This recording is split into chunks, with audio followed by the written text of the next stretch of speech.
Welcome to our Customer Portal tutorial. The Customer Portal has the ability to integrate with QuickBooks, allowing you to easily export invoices and credit memos to your QuickBooks Online or QuickBooks Desktop for Windows software.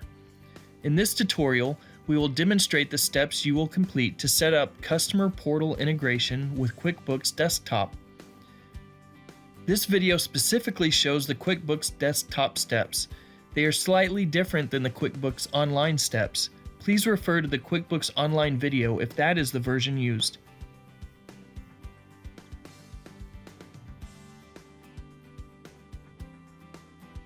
Before we begin, it is important to note that only customer users with administrator permissions will be able to use the QuickBooks integration features.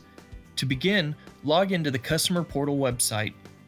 You can access the QuickBooks integration from two places, from My Account or hovering over My Links. Please note, if the home screen looks different from the first example, you will click on My Account and then click on QuickBooks Integration. The QuickBooks setup will display the two versions, Desktop and Online. Choose QuickBooks Desktop. You will need to create a username and password. Then enter a preferred email address to receive further setup instructions.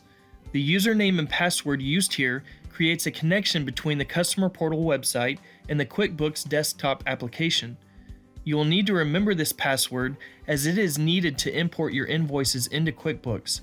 We will discuss this in more depth later in the video. Click the Connect to QuickBooks button. This will open the QuickBooks Setup page.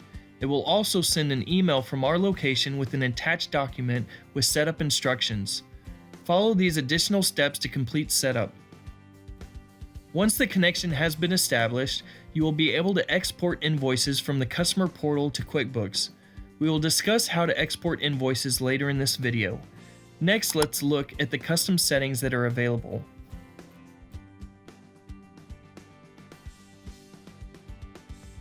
From the QuickBooks Settings page, you will have the options to disconnect the integration and apply QuickBooks and sync settings. It is important to note these settings will need to be established before invoices can be sent to QuickBooks. Click the vendor drop-down and choose the vendor name you created in the QuickBooks system for our location. Next, click the AP account drop-down and choose the desired AP account. Then click Apply Changes. The next section allows the creation of line items in the invoice at a summary and line item level. Here's an example of an invoice using the summary level. Choosing the summary section options will ensure that the bill entered in QuickBooks does not have the parts detail. It will group the parts total into one line, the merchandise total, on the bill. The summary section will display the category choice selected and a total amount for all items on the invoice. Here is an example of a line item invoice.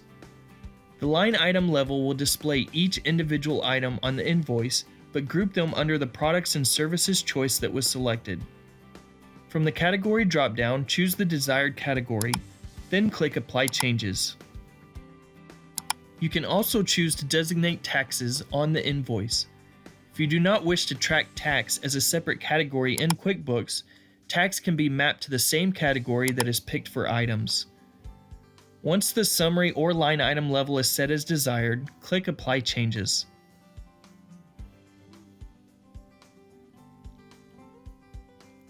From the QuickBooks Settings page, click the Sync Invoices drop-down menu in the Sync Settings area. There are two options, Sync All or Sync Manually. If Sync All is chosen, exported invoices are added to the queue and require an additional step to complete the export. We will review how to set up the QuickBooks Desktop import settings in just a moment. If Sync Manually is chosen, you will manually send each individual invoice in the Customer Portal website to QuickBooks. Manually exported invoices are also added to the queue and require an additional step to complete the export. The same options are available for credit memos. Once the desired choices are selected, click the Apply Changes button.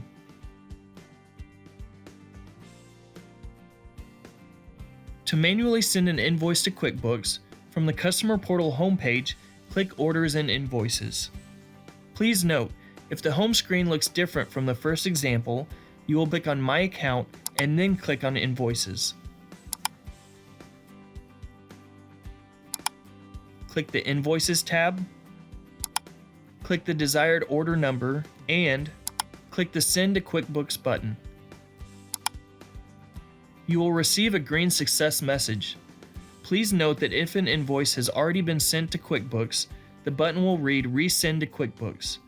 Resending a bill will remove the prior duplicate entry from QuickBooks. This will export the invoice to a queue and require an additional step to complete the export. We will review this additional step of how to set up the QuickBooks Desktop import settings next.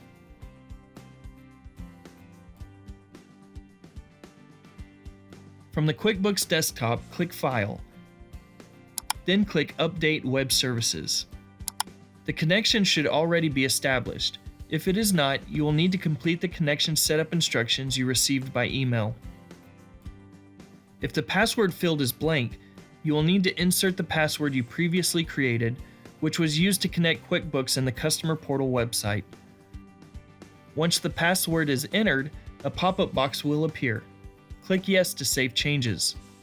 Now that the connection has been completed, you have the option to set up an auto-run import or import manually.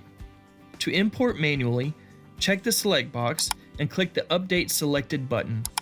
To set up auto-run, check the auto-run box.